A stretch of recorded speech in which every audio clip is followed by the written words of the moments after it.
Jangan pernah jadikan suami sendiri kayak pengemis hanya untuk meminta hak yang sudah Allah halalkan untuk kalian. Kadang saya heran ya, kenapa ada istri yang bisa tega bikin suaminya itu merasa rendah hanya karena dia meminta hak biologisnya kepada istrinya. Padahal itu bukan hanya nafsu semata bunda, itu fitrah. Fitrah yang Allah sendiri halalkan, fitrah yang Allah jadikan sebagai penenang hati, penjaga kesetiaan, dan penjaga di dalam rumah tangga kita.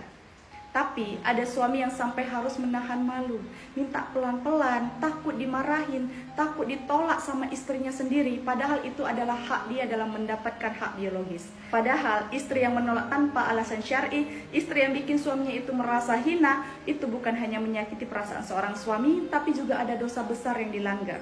Karena Rasulullah sendiri sudah memperingatkan tentang hak suami di dalam hal ini. Dan yang lebih parahnya lagi, banyak suami yang akhirnya hanya bisa diam. Bukan karena dianya itu nggak punya kebutuhan, tapi dianya udah terlalu sering ditolak sama istrinya sehingga dia hanya bisa memendam perasaannya sendiri. Terus istri akan merasa heran, kenapa suamiku sekarang jauh?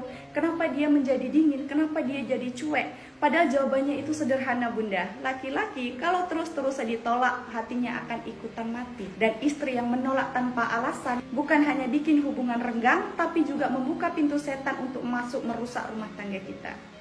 Jadi ingat ya bunda, jangan jadikan suamimu itu seperti pengemis atas hal yang sudah Allah halalkan untuk kalian berdua. Hormati dia, layani dia, bahagiakan dia. Karena apa yang kamu jaga hari ini, Allah akan jaga untukmu di suatu